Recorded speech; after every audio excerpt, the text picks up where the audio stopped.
6장 13절에서 17절까지입니다. 예, 한번 합독할까요? 시작. 하나님이 노아에게 이르시되 모든 혈육 있는 자의 포악함이 땅에 가득함으로 그 끝날이 내 앞에 이르렀으니 내가 그들을 땅과 함께 멸하리라. 너는 곱베려 나무로 너를 위하여 방주를 만들되 그 안에 칸들을 막고 역청을 그 안팎에 칠하라. 내가 방주는 이러하니 그 길이가 300규빗, 너비는 50규빗, 높이는 30규빗이라. 거기에 창을 내되 위에서부터 한 규빗을 내고 그 문은 옆으로 내고 상중하 3층으로 할지니라. 때 홍수를 땅에 일으켜 모든 생명의 기운 있는 모든 육체를 천하에서 멸절하리니 땅에 있는 것들이 다 죽으리라. 아멘. 여러분과 제가 그 노아 방주를 보면서 여러분 구약이라고 하는 게 그림자라고 하는 것을 아시죠? 이제 노아 방주가 신약의 실체를 설명하는 거거든요. 여러분 이거를 놓치면 안 돼요. 그러니까 노아 방주는 단순히 노아 방주 끝나버린 것이 아니라 이건 그림자예요. 그림자이기 때문에 일단 결론을 정하면 이 노아 방주는 예수 그리스도를 보여주는 거죠. 실체이시죠. 여러분 이 노아 방주가 예수 그리스도 올라가고 나중에 전번에 공부했던 것처럼 노아 방주가 예수님 재림 때 심판하는 모습으로 여기가 연결되어 있어야 돼요. 항상 여러분들 그것을 염두에 두고 이 공부를 할 수 있어야 돼요. 일단 우리 지난 시간에 물이라고 하는 걸 잠깐 공부하다가 마쳤는데 물이라고 하는 것은 구약 성경에 우리 창세기에서 물과 무체를 나누었다라고 하는 부분과 더불어서 물은 어떤 심판과 저주 이런 상징적인 부분을 설명한다 그랬어요. 그러니까 여러분이 그것을 인지하고 이제 어떤 공부를 하면 될 것 같고요. 먼저 성경을 찾아보시죠. 이사야 57장 20절 한번 보시죠. 이사야 57장 20절입니다. 57장 20절입니다.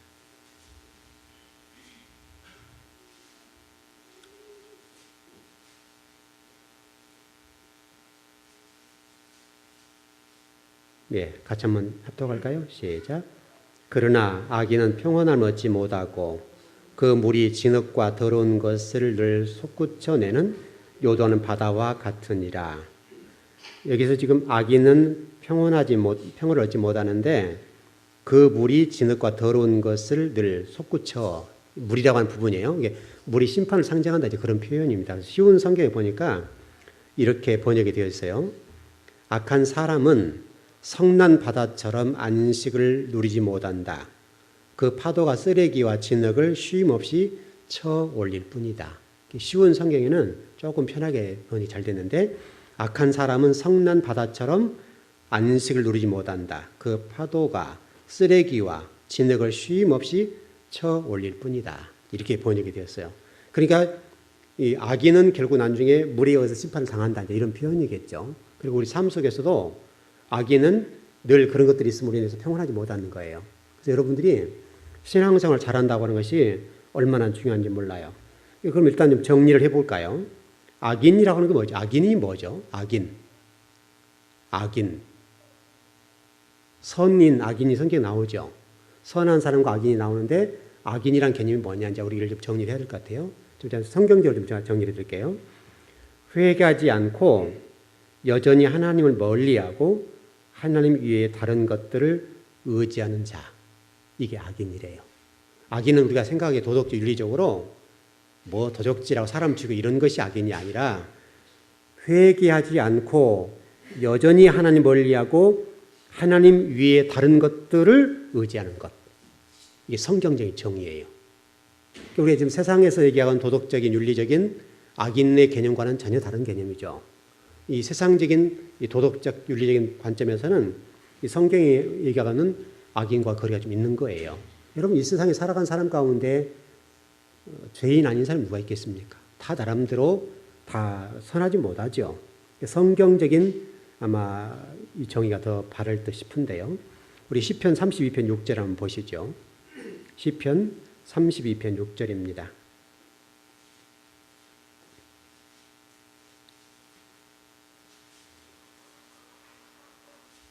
32편 6절입니다. 예, 32편 6절입니다. 예, 같이 한번 합독할까요? 시작.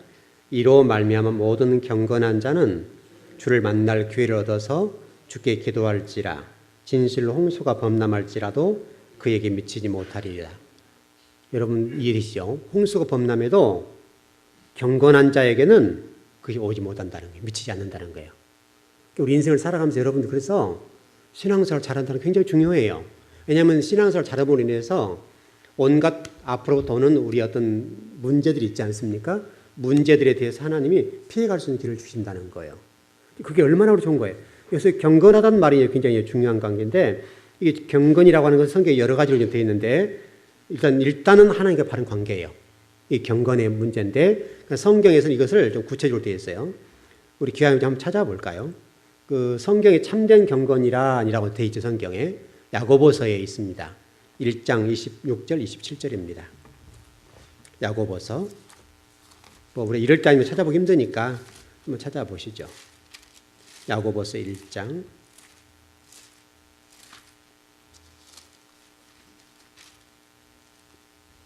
26절 27절. 예, 다 찾으셨나요? 372쪽에 있습니다. 신약성경 372쪽 있습니다. 네, 한번 같이 한번 읽어보시죠. 시작. 누구든지 스스로 경건하다 생각하며 자기 혀를 재갈 물리지 아니하고 자기 마음을 속이면 이 사람은 경건은 헛된 것이라. 하나님 아버지 앞에서 정결하고 더러움이 없는 경건은 곧 고아와 과부를 그 환난 중에 돌보고 또 자기를 지켜 세속에 물들지 아니하는 그것이니라. 이게 성경이 요구하는 참된 경건입니다. 여러분 중요한 것은 일단 아버지 앞에서예요. 여러분 진짜 예수님을 믿지 않는 사람들이 다른 사람을 돕고 이것은 경건이라고 할 수가 없어요. 그것은 구제라고 할 수가 없는 거예요. 그것은 있는 걸 나눠주는 이런 입장이기 때문에 물론 그게 뭐 세상 사람 관점에서 볼지 모르지만 성경적인 관점에서는 구제라고 볼 수가 없어요.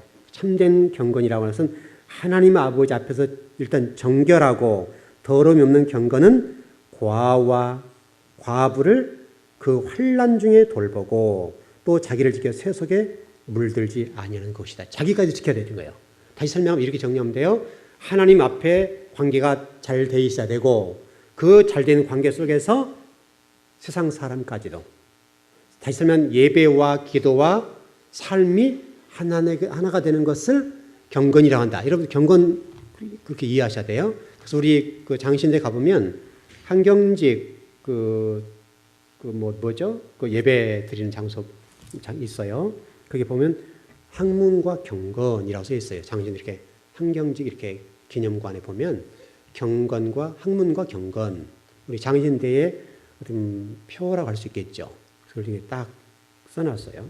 그만큼 학문과 경건이 신학에서는 중요하다는 얘기죠. 경건이라고 하는 것이 하나님과의 바른 관계, 또 세상 속에서는 하나님과 관계 속에 하나님 주신 메시지와 뜻을 가지고 고아와 과부와 나그네를 섬기고 살아가는 것이죠. 다시 설명하면 이 고아, 과부, 나그네라는 말은 꼭 그들만을 지칭하는 것이 아니라 삶으로서 진리를 증거하는 삶을 살아야 된다. 이제 이런 얘기겠죠.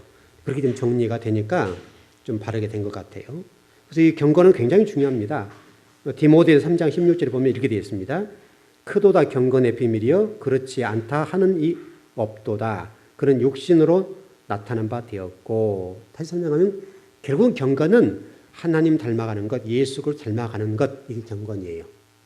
그러면 정리 끝나지 않습니까? 경건, 결국은 신앙생활이요.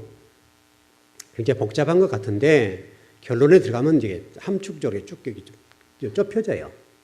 굉장히 좁아지는 건데 신앙생활은 예수 그리스도 닮아가면 돼요. 그러면 완벽하게 될 수가 있죠. 예수님처럼 살고 항상 예수님처럼 생각하고 말하고 항상 예수님처럼 하는 나라를 생각하고 늘 그쪽 관점에서 생각하고 사는 것. 그게 이 경건이라고요. 이 경건이 굉장히 중요한 거예요. 우리 미가서 말씀을 보시죠. 7장 19절. 미가서. 예, 성경 좀 찾아보기 힘든 분들 힘드실 텐데 천천히 찾아보세요. 미가서 7장 19절.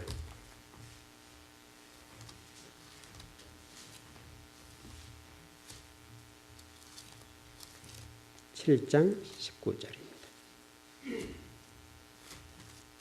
네, 성경도 자꾸 찾아봐야 돼요. 7장 19절. 네, 천천히 찾아보세요.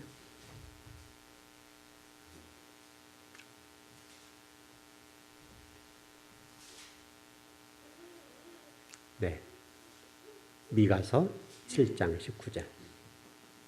네, 같이 한번 시작. 다시 우리를 불쌍히 여기셔서 우리의 죄악을 발로 밟으시고 우리의 모든 죄를 깊은 바다에 던지시리다.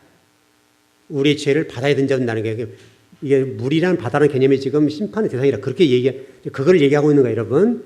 물, 바다 이 부분은 하나의 심판과 저주 이런 것 연결되고 있다. 이렇게 좀 정리를 하는 겁니다. 하나님의 심판과 혹은 저주, 홍수 이런 것들이 그렇게 좀 정리가 되어 있다. 이게 다시 설명하면 결국 노아 방주에 들어가지 못해서 사람을 죽었던 것은 물이었잖아요. 그렇게 좀 정리해 보자는 겁니다. 그래서 그때 당시 기식했던 모든 것들은 다 죽임을 당했다라고 하는 거예요. 그러나 그럼에도 불구하고 그런 홍수가 있었음에도 불구하고 방주는 떴다고요. 방주는 떴다. 이게 중요한 핵심은 이거예요. 방주는 떴다. 여러분 방주를 이해할 때 놓치지 말고 배라는 개념을 이해하지 마세요. 방주는 배가 아닙니다. 우리는 방주를 자꾸 배라는 개념으로 이해하는데 방주는 배가 될 수가 없어요. 방주는 배가 아니에요. 방주는 제가 전번에 히브리어를 설명할 때 테바라고 그랬죠. 테바라고 하는 것이 성경에 보면 배가 될 수가 없어요. 배가 아니에요. 그것을 잘 이해하셔야 되고 그렇게 좀 아는 게 중요해요. 이게 똑같은 개념이 되어 있는데 우리 출애굽기 2장 2절 3절 보시죠. 출애굽기 2장 2절 3절. 예, 창세기 다음 출애굽기 찾기 쉽죠.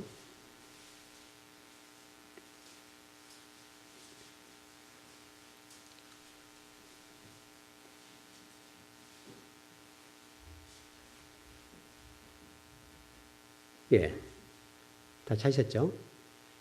좀 시작. 그 여자가 임신해 아들을 낳으니 그가 잘 생긴 것을 보고 3달 동안 그를 숨겼으나 더 숨길 수 없게 되며 그를 위하여 갈대 상자를 가져다가 역청과 나무 진을 칠하고 아기를 거기 담아 나일 강가 갈대 사이에 두고. 여러분 모세 얘기하는 거죠. 그랬더니 바로가 히브리인 가운데 남자아이들은 다 죽여라고 그랬잖아요. 다 죽이라고 하는 그때 그 얘기인데, 근데 그때 3개월을 숨기다가 더 숨길 수가 없어서 나일 강가에다가 이 갈대 상자를 만들어서 띄운 겁니다. 근데 거기도 아까 우리 노아 방주에도 역청을 칠했다고 그랬죠. 여기 동일하게 역청을 지금 칠하고 있단 말이죠. 그리고 나무 진을 칠하고 똑같은 얘기죠. 그래서 지금 갈대 상자 이렇게 해서 좀 모세를 살리는 부분인데, 모세가 탔던 그 갈대 상자도 똑같이 테바입니다. 노아 방주나 이 모세가 탔던 이 갈대 상자 같은 경우들도 배가 아닌 테바 이렇게 좀 되는 거예요. 그를 탔다는 사실을 잊지 않았으면 좋겠고, 그도 역청을 칠하고 그리고 모세가 그것을 구원받는 이렇게 좀 연결되는 것이죠. 다시 설명하면 죄로 인해 다 죽어야 되는데 모세가 살아났죠. 방주도 마찬가지죠. 살아났다는 사실을 좀 설명하는 것이고, 죽어야 될 상황인데 살게 된 역사. 지금도 이런 똑같아요. 쉽게 좀 생각해 보세요. 여러분이 어떤 인생을 살아가면서 하다못해 횡단보도를 건너더라도 어떤 사람이 횡단보도 건너서 죽잖아요. 그러기도 하고 또 뭐 자동차 운전하는 것이 여러분 내 마음대로 안 되잖아요. 아무리 내가 운전을 조심해도 와서 받는 데는 할 수가 없잖아요. 이 모든 것들이 하나님 도와주지 않으면 안 된단 말이죠. 그러니까 이만큼 이렇게 좀 정리가 돼야 되는데, 여기서 이렇게 하나 놓치지 말 것은 이 지금 노아 방주 얘기나 모세 이런 부분들은 점층적이고 점진적으로 성경에 참 점차 이게 확장돼 간다는 거예요. 어딘가를 향해서. 다시 설명, 예수 그를 향해서 쭉 흘러가는 거예요. 성경 전체가. 구약 전체가 그렇게 흘러가고 있는 것처럼 그렇게 좀 정리가 되어 있다는 사실을 꼭 좀 기억했으면 좋겠습니다. 여러분, 이 방주는 다 사람이 빠져 죽어야 되는데, 그럼에도 불구하고 모세도 살아난 일들이 있었고, 또 동시에 노아의 식구들은 살아나는 일이 있었다. 지금도 여러분 보세요. 하다못해 쓰나미가 와서 산 사람은 살잖아요. 사는 사람은 삽니다. 아무리 어떤 일이 와도 아무리 준비해도 죽을 사람은 죽습니다. 그러니까 우리 인생을 하나님이 이게 주장하고 있던 사실이 현실적으로 드러난 거죠. 일본 사람들이 여러분 그 쓰나미 사건 때문에 요즘 굉장히 실험들 많이 하거든요. 그래도 하나님 앞에 하나님이 그 부분에서 살려주지 아니하시면 죽습니다. 그러니까 여러분들이 늘 하나님 의지한다는 얼마나 복된지를 모릅니다. 이 부분에 관해서 이 고린도전서 10장에 보면 이 구원받는 사건에 관해서 모세에 속해서 살았다. 이런 표현이 되어 있고요. 모세 안에 들어가서 이런 식으로 좀 되어 있어서 노아 홍수 사건과 모세 구출 사건을 하나로 연결했어요. 성경은 하나로 지금 딱 연결해서 가고 있는 것을 볼 수가 있어요. 자, 그래서 조금 더 나가 볼게요. 이 방주 사건 또는 테바도 마찬가지인데 이 테바라고 하는 것이 방주로 변하는 것이죠. 방주로 변하게 되고 이것이 이제 모세 변한 것이죠. 모세가 이것을 탐으로 인해서 모세 일단 이런 어떤 물건에서 사람 바뀌는 거예요. 사람 바뀌는 게 다시 모세가 예수 그리스도 바뀌는 이런 과정을 점층적으로 가고 있는 거예요. 성경을 찾아보시면 나올 겁니다. 한번 보시죠. 신명기 18장 15절입니다. 신명기 18장 15절. 테바가 모세로 바뀌고 있다. 지금 그건데 거기서 다시 예수 그리스도 바뀌는 것을 좀 보는 겁니다. 신명기 18장 15절.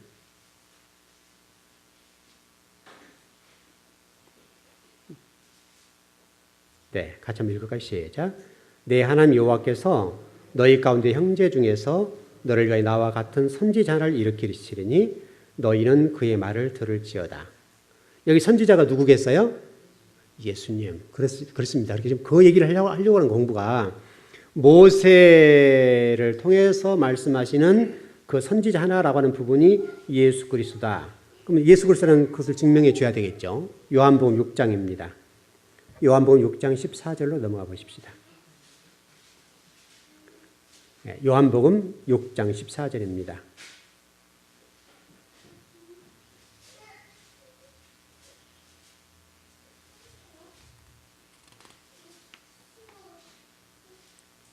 네, 6장 14절. 네, 시작. 그 사람들이 예수께서 행하신 이 표적을 보고 말하되 이는 참으로 세상에서 오실 그 선지자라 하더라. 성경이 딱딱 들어맞죠? 구약 우리 신명기 18장 15절 말씀하는 그 선지자가 요한복음 6장 14절에서는 예수 그리스도 선지자다. 이렇게 설명이 딱딱 돼 있죠. 성경은 굉장히 짝짝짝 맞게 돼 있어요.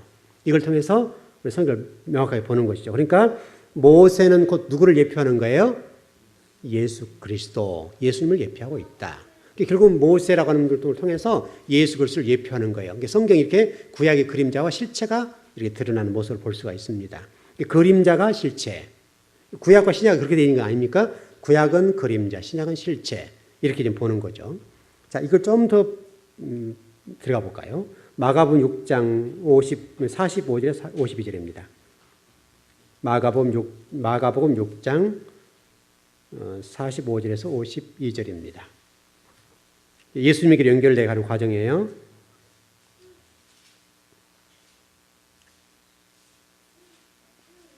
마가복음 6장 45절에서 52절입니다. 네. 시작. 예수께서 즉시 제자들을 재촉하사 자기가 무리를 보내는 동안에 배 타고 앞서 건너편 벳세다로 가게 하시고 무리를 작별하신 후에 기도하러 산으로 가시니라. 저물매 배는 바다 가운데 있고 예수께서는 홀로 무태 계시다가 바람이 거스름으로 제자들이 힘겹게 놓아졌는 것을 보시고 밤 사경쯤에 바다 위로 걸어서 그들에게 오사 지나가시려고 하심에 제자들이 그가 바다 위로 걸어오심을 보고 유령인가 하여 소리 지르니 그들이 다 예수를 보고 놀랍니다. 예수께서 곧 그들에게 말씀하여 이르시되 안심하라 내니 두려워하지 말라 하시고 배에 올라 그들에게 가시니 바람이 그치는지라 제자들이 마음에 심히 논라니 이는 그들이 그 떡 떼시던 일을 깨닫지 못하고 도리어 그 마음이 둔하여졌음이러라. 아멘. 여러분이 성경을 보시면서 지금 이 관점 보셔야 돼요.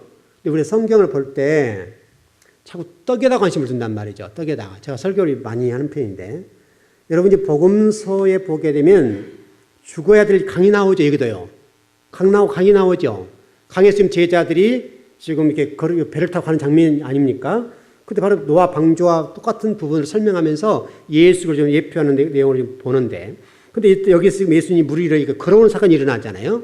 그래서 지금 이 사건을 통해서 지금 설명하는 거예요. 그러니까 여기에서 마태, 마가, 요한복음 공이 오병이의 사건 뒤에 물 위에 그런 사건이 나와요.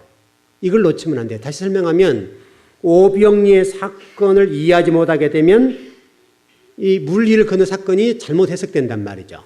그러니까 여러분 지금 우리가 오병이의 어떤 사건과 물 위를 걷는 사건들이 잘못 해석되어져서 우리 신앙이 상당히 조금 뭐랄까요? 질적인 저하라고 할까요? 하나님 원래 말씀하셨던 신앙과는 조금 격이 떨어져 있어요. 그래서 자꾸 여러분 예수님 복 받는다라고 하는 얘기가 나오는 것이 그것 때문에 그러는 거예요. 떡 얘기가 나온다고, 떡 얘기. 그래서 기적이라고 하는 것들도 동일하게 무리를 걷는 사건과 더불어서 이 땅에서 지금 기적이라는 것들이 많이 좀 그렇잖아요.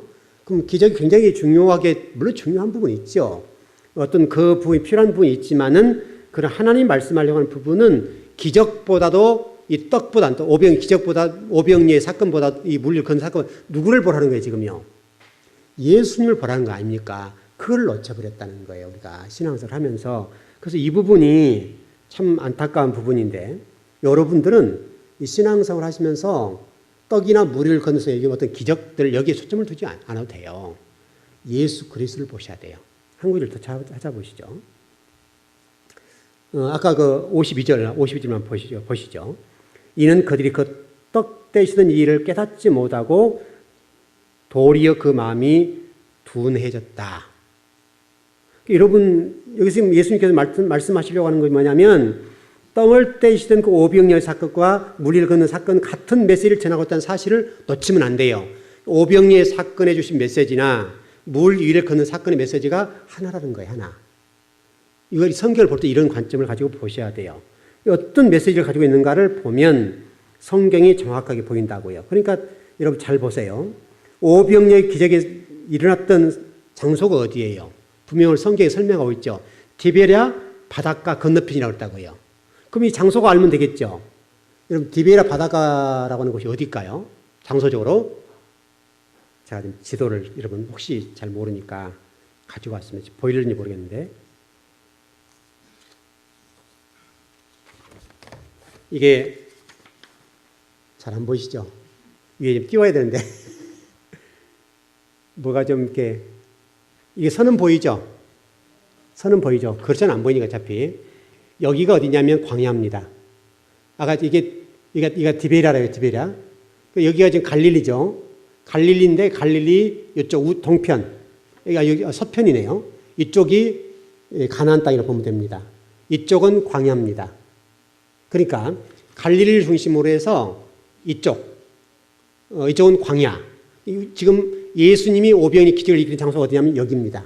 디베랴가 반대편이니까 다시 설명하면 이게 전체가 갈릴리 바다라 합시다. 그냥 바다라 본다면 이곳은 디베랴, 이쪽은 광야 이렇게 보시면 되겠죠. 그럼 지금도 똑같아요. 제가 가서 장소를 봤었어요. 가서 봤는데 지금도 갈릴리 이쪽에 가서 이게 보면 디베랴 반대편이 광야입니다. 거기는 그 네바논과 지금 여기가 지금 네바논입니다. 바로 위에가. 여기가 지금 네바논에 좀 내려오면 이게 갈릴리 호수가 있습니다. 여러분 한번 선지서를 가시면 되는데 여기 네바논과 여기는 국경이 없습니다. 이렇게 뭐 철조망 같은 게 전혀 없어요. 그냥 경계로만 뭐 아무 표시가 되어 있지 않습니다. 다만 그 좀 이렇게 전투력 같은 거 봤을 때 여기가 네바논, 이쪽에 이스라엘 이렇게만 보는 것이지 우리 여기 남북처럼 이렇게 철조망이 전혀 없습니다. 그냥 아무나 왔다 갔다 할 수 있는 것이에요. 이제 그러니까 굉장히 여기가 지금 군사적으로 예민한 장소입니다. 그래서 여기 지금 그 네바논 바로 이쪽 지금 이 광야 이쪽인데 여기에 이스라엘 전투기들이 땅에 묻혀 있습니다. 얼마나 잘 되는지 몰라요. 땅에서 비행기가 이렇게 나오는 거예요. 비행기 한 듯 안 보입니다.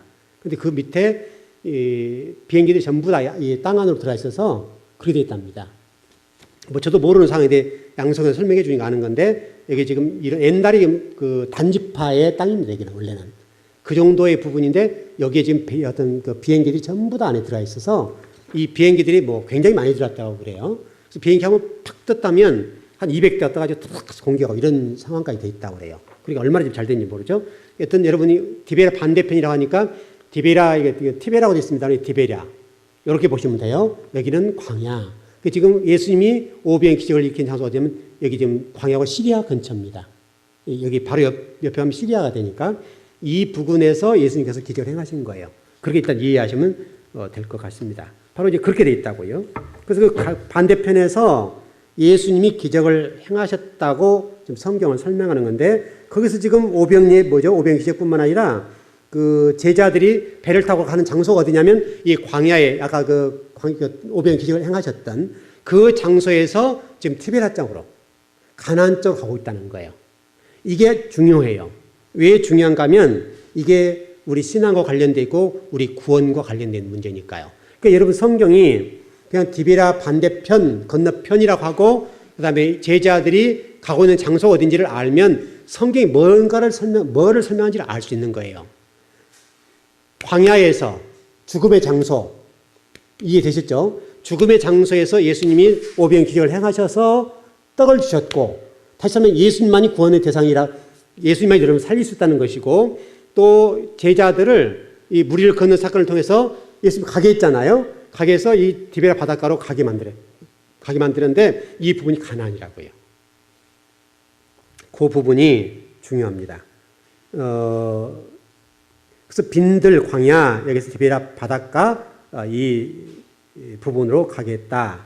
먹을 게 전혀 없는 장소에서 이렇게 가게 한 부분. 이 부분이요, 또 더 나가면요, 그 이스라엘 백성들이 광야를 거닐 때 모세를 통해서 뭘 줬습니까? 만나. 그것도 광야지요. 그러니까 지금 한 가지 성경이 만나 사건은 전부 다 지금 그 만나라는 사건에 초점이 있는 것이 아니라 어디 초점이 있다는 거예요? 예수 그리스도. 그러니까 구약의 광야에서도 너희들이 지금은 이 만나 이걸 먹지만 진짜로 믿어야 할 분이 누구냐? 그걸 설명하고 있다는 거예요.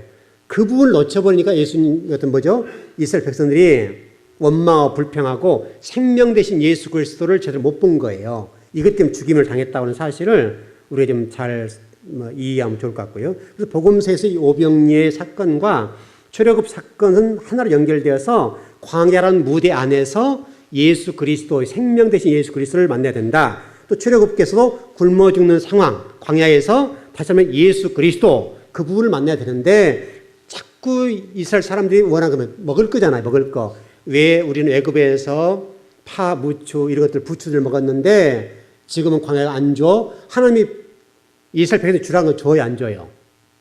안 주신다고요. 여러분 그 레위기서 같은 데 보면 이스라엘 백성이 계속 요구한 게 있어요. 파, 무, 부추 이런 것들 원하죠. 예를 들어서 그때 당시 애굽에서 흔히 잘 먹었던 것들 원하는 그게 몸에 좋은 거잖아요. 그걸 원하는데 원해서 하나님이 한 번이라도 주실만 하잖아요. 절대로 안 준단 말이죠. 안 주는 이유는 그들이 가지고 있는 사고나 식습관까지도 완전히 바꾸게 하는 거예요. 다시 설명하면 애굽에 가지고 있는 문화, 정서, 종교 모든 가치관들을 싹 내려 만드는 거예요. 이게 광야예요. 우리가 지금 이 신앙생활하는 것이 그거예요. 저와 여러분들이 추구하는 어떤 것들이 있다고 한다면, 세상적인 어떤 것들이 있다고 한다면 그것을 내려놓게 하고 예수 그리스도만 믿도록 만들고 의자들 만드는 거, 어떻게 보면 이게 신앙생활이에요. 이거를 잘하면 신앙생활에서 아주 은혜와 복을 누릴 수가 있는 것이고요. 그 일로 인해서 여러분 그 전번에 사마리 여인과의 그 물 사건이 있었죠. 그것도 마찬가지 아닙니까? 이게 물을 달라 했던 장면에서 물을 예수님께서 요구하신 것이 아니라 실질적으로 내가 생명의 물이다 설명하면서 이런 내용 나오지 않습니까? 똑같은 얘기죠. 그런 것들입니다. 그러니까 결국은 이 어떤 오병이의 기적 사건과 광야 또는 물에 걷는 이 사건 모든 것들은 결국은 떡 얘기하는 것이 아니고요. 결국 예수 그리스도, 더 나가면 십자가를 설명하는 거예요. 십자가. 십자가만이 너희를 구원해 줄 수 있다. 이런 것이죠. 한번 보시죠. 요한복음 6장 33절 34절입니다.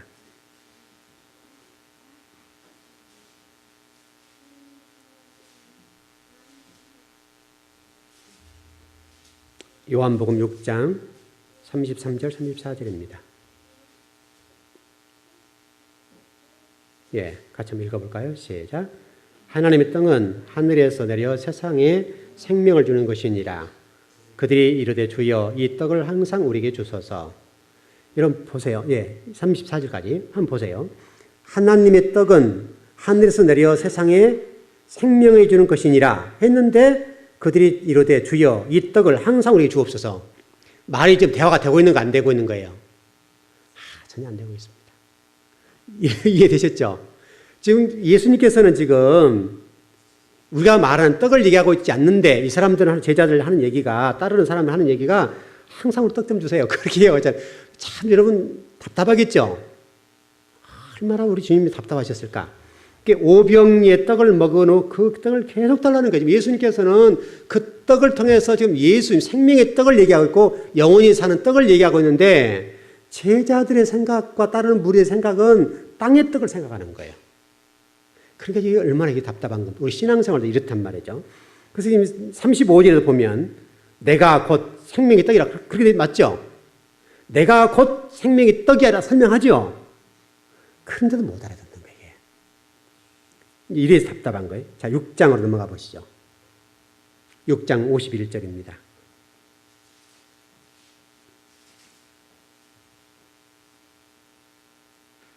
예, 한번 시작. 나는 하늘에서 내려온 살아있는 떡이니 사람이 이 떡을 먹으면 영생하리라. 내가 줄 떡은 곧 세상의 생명을 위한 내 살이니라 하시니라. 명확해졌죠? 여러분 예수님 만나시고 예수님 믿으셔야 되는 거예요. 그냥 여러분 밥은 줄 수 있어요. 한 끼 누구나 줄 수 있는데 영원한 생명은 못 주는 거예요. 지금 그 얘기를 하고 있는데 여러분들이 이 부분을 통해서 만나 사건, 하늘에 떨어진 만나, 광야 빈들에서 만나 떡은 우리에게 주는 그런 밥이 아니고요. 예수 그리스도. 여러분의 신앙의 대상은 예수 그리스도. 예수님은 지금 그 얘기를 하는 거예요. 그러니까 너희들은 왜 이렇게 못 알아듣니? 그 얘기를 하는 것이죠. 그러니까 여러분 지금 우리가 이 강단에서 흘러나온 말씀이 여러분들 떡을 바라보시면 안 돼요. 예수 그리스도를 보셔야 돼요. 예수 그리스도. 그분을 만나고 그분을 믿는 것이 인간적인 떡이 아니라고요. 꿀과자도 아니고 아무리 떡이 만난들 그게 뭐 영원하겠습니까? 여러분 떡 며칠만 계속 먹어보세요. 질려서 못 먹는다고요. 그러나 여러분 예수 그리스도는 여러분과 제 삶 속에 영원한 것이라고요. 그래서 예수 그리스도를 만나셔야 되는 거예요. 그런데 지금 우리 기독교가 이거를 놓쳐버렸어요. 참 너무나 세속화되고 종교가 너무나 물질 중심이 되었어요. 그래서 제가 여러분들 누차 설교하는 것 가운데 이런 설교하잖아요. 예수님을 이용해서 내 유익의 도구를 삼는 것. 우리가 지금 기독교가 이렇게 되어버렸다고요. 그러니까 우리는 예수님의 이름을 통해서 내 유익을 구하고 세상에 잘 살려고 노력하고 몸부림치고 그러면 이게 어떤 신앙이 좋고 복을 받았고 여기 초점을 두는 거예요. 여러분 이건 아닙니다. 물론 여러분에게 하나님 떡 주실 겁니다. 떡도 주시고 여러분이 필요한 것들을 공급해 주실 겁니다. 그건 여러분 본질적인 것은 아니에요. 부차적인 것이에요. 부차적인 거. 여러분 정말 신앙생활을 잘하면 하나님이 여러분을 먹고 사는 문제에 책임져 주시다는 사실을 믿으셔야 돼요. 여러분 자식은 당연히 부모가 먹여 살리잖아요. 아무리 부모는 못 먹어도 자식 먹여 살리잖아요. 우리 과거 옛날 부모님들 어때요? 허리띠를 졸라매면서도 나는 배부르다 그러잖아요. 여러분 부모님들이 맛있는 건 알아요? 몰라요? 저희 장모님도 그러시거든요. 그분을 보시면 자식들 좋은 거 다 주고 뭘 먹어요? 그 조기 같은 것도 우리 좀 표현이 거칠게 보게 대가리. 그거 먹으면서도 그게 맛있다고 그래요. 근데 자식들은 모르잖아요. 근데 그거 뻔히 아는 거 아니에요. 여러분 대가리가 먹을 게 뭐 있어요? 조기 대가리 먹을 게 없어요. 근데 그걸 드시면서 자식들 먹는 거 좋아하신단 말이죠. 근데 우리 자식들이 그걸 모른다고. 근데 그러면 자식들이 뭐라고 하냐면 우리 엄마는 그것만 좋아해. 이렇게 흘러가는 거예요. 그냥 부모는 내 입에 들어간 것보다는 자식들 입에 들어간 것이 행복하니까 먼저 자식들 입에 넣는단 말이죠. 근데 자식들은 착각한 게 뭐냐면 우리 엄마는 항상 저런 분이니까 여러분 저희 장모님도 꼭 그러세요. 그러지 말라고 그러시는데 꼭 그래요. 우리 같이 식사에 탁자에 밥을 먹잖아요. 저희 집에 오셔도 그래요. 꼭 오시면 한쪽으로 이렇게 내려놔요. 꼭 내려놓고 혼자 드신다고요. 이렇게. 그럼 우리들이 먹고 남는 뼈 발라 드시고요. 그게 못마땅한 거죠. 집사람하고 자고 제발 좀 그러지 마시라고. 그런데도 그러세요. 항상. 자식들 먹인 게 너무 좋은 거예요. 그게 행복인 거죠. 여러분 뭐 뼈가 뭐 좋은 게 뭐 있어요. 그거 다 먹다 남는 거. 근데 그걸 드시면서 배부를 하신단 말이죠. 이거는 부모의 마음이죠. 부모의 마음이지만 그러나 제가 집사람도 그 얘기하고 저도 그 얘기하는데 젊으니까 우리는 앞으로 얼마든지 먹을 수 있다. 어머니 드시라고. 그런데 안 돼요. 하나님 마음이 그 마음이라고요. 예수님 마음이 그 마음인 거예요, 여러분. 근데 우리가 지금 그 부분을 이해를 못하고 놓쳐버리니까 자꾸 이거 달라고 한다고요. 그러면 우리 예수님은 항상 뼈 발라 먹는 것만 그것만 발라 드시는 거예요. 여러분 그거 아니잖아요. 똑같은 얘기죠, 여러분. 하나님과 예수 그리스도는 여러분들의 먹을 것 필요한 것을 누구보다 잘 아신다고, 누구보다.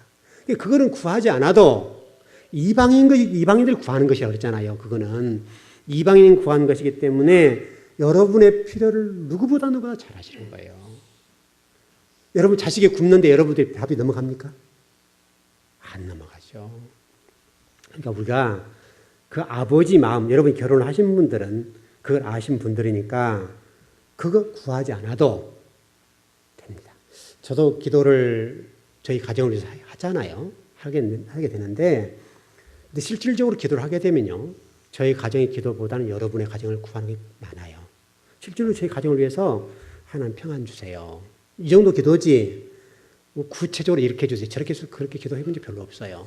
성도를 기도하기 바쁘지 우리 자녀들을 위해서 기도하는 시간이 많지 못하다고요. 하나님 아시죠? 이게 한마디예요 그냥. 그거면 끝나요. 근데 지금까지 잘 살아왔잖아요. 여러분 먼저 성도들을 위해서 기도하게 된단 말이에요. 목회자 입장이니까. 그럼에도 불구하고 하나님이 저희 가정 속에 하나님 은혜와 복을 베풀어 주셔서 지금까지 이렇게 잘 오도록 만들어 주시잖아요. 그거예요. 그거는 구체적으로 뭐 일일이 구하지 않아도 하나님 아실 거 아니냐 이 말이죠. 하나님 아시죠. 속에 모든 게 포함되어 있는 거예요. 그냥. 먼저 저는 성도를 구합니다. 이렇게 가는 것이죠. 여러분들이 신앙생활 하면서 너무나 그쪽에 매이지 않아도요. 아버지가 다 은혜 주시고 복 주시고 채워주십니다. 그건 아버지니까 당연하게 그렇게 된다는 걸 믿으시고 너무나 그게 목을 매지 않았으면 좋겠어요. 이해되시죠 여러분? 당연히 그런단 말이죠. 그래 떡이라는 부분에 관해서 너무나 예민하지 마시고 좀 거기에 너무나 치중을 안 했으면 좋겠고요. 그래서 여러분 성경이 그러잖아요. 세상의 정욕에 관해서 설명하면서 육신의 정욕과 안목의 정욕과 이생의 자랑을 구하지 말아라. 그게 여러분 에덴 동으로 넘어가게 되면 보암직도 하고 먹음직도 하고 지혜로 탐스럽기도 하다. 똑같은 얘기잖아요. 그게 에덴 동산 얘기예요. 그래서 제가 전번에 공부할 때 그 얘기했잖아요. 세상의 힘의 원리 이것은 뭐가 된다고요? 심판의 대상이 된다. 심판의 대상이 된다는 것은 안 좋은 거란 말이죠. 그러니까 여러분 세상 힘의 원리에 의해 살아가게 되면 그것은 노아 홍수 사건과 똑같이 돼버린 거예요. 여러분 욕심이라고는 끝이 있어요? 없어요? 끝이 없습니다.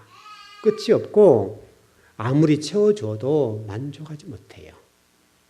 여러분에게 다만 구하십시오. 하나님 제가 주님을 위해서 일할 때 그때 쓸 수 있도록. 여러분 그 정도 복이면 굉장한 거죠. 하나님 일을 할 때 여유 있게 쓸 수 있을 정도 복을 받고 하나님 나라 의를 위해서 어찌 사는 것. 또 자식을 잘 키우고 성장케 해서 주의 나라 주의 백성을 세워가는 그 정도. 언제든지 일할 수 있을 만큼 있으면 되잖아요. 그거면 충분하고 또 공부해 주시면 되고요. 그때그때 하나님 공급해 주시면 될 것 같고 그러니까 우리가 그것을 꼭 어떤 기준치를 두고 살아게 된다고 한다면 굉장히 사람 초조하게 될 거예요. 초조하게 되고 힘든단 말이죠. 그러니까 여러분 그 부분보다는 더 중요한 것이 예수 그리스도처럼 살아가는 것. 그 삶이 여러분을 지배했으면 좋겠어요. 그건 최고의 복이에요, 최고의 복. 여러분들이 땅의 어떤 힘의 원리로 살지 않아도 하나님 안에서, 예수 그리스도 안에서, 또 성령님 안에서 저와 여러분들이 필요한 것과 또 여러분들이 요구하는 것, 생각하는 것들을 아신단 말이죠. 그에 관해서는 충분하게 채워주실 거예요. 더 중요한 것은 좀 부족한 듯한 것이 복일 수도 있어요. 부족한 듯. 채워지면요, 일단 인간이 나태해지고요. 기도가 안 돼요. 그래서 우리 이번 주에 평안하다 안전하다 최고의 어떻게 보면 저주라고 그랬죠. 진짜 그럴 수 있습니다. 평안하다 안전하다라고 하는 것은 우리 신앙의 나태가 오게 되고 영적 무감각, 영적 무기력증, 기도 안 하게 된다고요. 하나님 의지하지 않게 된다고요. 여러분 하나님 의지하지 않아도 충분한데 의지할 수 있겠습니까? 안 된다고요. 그러니까 어떻게 보면 우리 교회가 복인지 몰라요. 제가 어느 좀 책을 보니까 공부하면서 그걸 좀 깨닫게 되는데 우리 교회 성도들과 똑같더라고요. 내용을 보니까. 하나님 복이 뭐냐? 아무것도 없는 성도들이 모여서 하나님의 은혜를 체험하고 진리를 터득하고 깨달아가면서 하나님이 주시는 그 진리 안에서 풍성함을 누리고 또 거기에 따라서 물질적인 부분이 채워지고 하나하나 문제가 풀어가는 것이 진짜 좋은 것이다. 제가 그것 때문에 유로를 받았잖아요. 우리 교회 성도를 돌아보면 다 뭐 대동소이 거기서 거기 다 비슷비슷하잖아요. 근데 우리 교회 오셔가지고 신앙생활 하면서 하나 풀어지고 문제가 또 하나 풀어지고 신앙이 자라고 또 자라고 영적으로 풍성해지고 이 신앙이 깊이 높여 자라나면서 물질적으로 조금씩 그것도 속도도 빠르면 좀 느리게 조금씩 좀 쉬어가잖아요. 근데 그게 복이라는 거예요. 그래서 제가 상당히 위로를 받았어요. 어떤 교수님 쓰러진 글이었는데 그 글을 보면서 어떻게 우리 교회를 이렇게 대변해 놨나 싶었다고요. 근데 어떻게 보면 그게 복 같아요. 진짜 복 같아요. 그런 성도 모여서 회복된 게 복이잖아요. 그게 교회래요. 그게 교회. 그래서 우리 교회가 그렇게 가고 있으니까 여러분 모두가 그 안에서 자유함을 누리시고요. 그 진리 안에서 여러분 영혼이 풍성해지길 바라요. 그리고 하나님 문제 풀어줄 거예요. 하나 풀어지고 둘 풀어지고 우리 교회도 똑같잖아요. 여러분 교회 풀어가는 거 보세요. 항상 때로는 힘들고 어려울 때가 있지만 조금씩 풀어져 가잖아요. 그래도 이 정도 우리 지금 잘 가고 있는 거잖아요. 지금 이게 9년만 이렇게 9년도 안 되는 이 정도 교회가 개최가 된 것은 굉장히 빠른 거예요. 빠른데 과정 속에 나름대로 힘든 일이 많이 있잖아요. 이거 하나 풀어지고 또 풀어지고 또 풀어지고 또 가다 보면 또 산이 있고 또 산 넘어야 되고 풀고 이게 가잖아요. 그래서 여러분 부지런히 교회를 기도하시라고요. 교회가 평안해지고 또 교회가 어떤 문제를 풀어가면서 여러분의 영적인 문제들 또 육적인 문제들 풀어질 거 아닙니까? 그렇게 갈 겁니다. 그래서 여러분들이 그 부분을 바라보면 교회가 이렇게 가고 있다. 하나 풀어져 가고 있다. 그게 희망을 두시라고요. 그리고 교회도 그렇고 여러분도 그럴 겁니다. 그렇게 가는 것이 엄청난 복일 거예요. 여러분 좀 결론을 정리합시다. 노아 방주는 예수 그리스도 또 떡은 먹는 떡이 아니라 영원한 생명이신 예수 그리스도 여기 초점이 있다. 이걸 붙잡아야 된다. 이게 지금 방주를 통해 말씀하신 것이고 오병이의 기적, 광야의 떡 얘기 이게 또 물리를 걷는 사건 이 모든 것이 예수 그리스도라고요. 여러분 이걸 놓치면 안 돼요. 단순히 떡이 아니라고요. 그걸 잘 기억하시고 만나 되신 예수 그리스도 그분 안에서 여러분의 모든 일들이 형통하길 바랍니다. 예, 기도하십시다.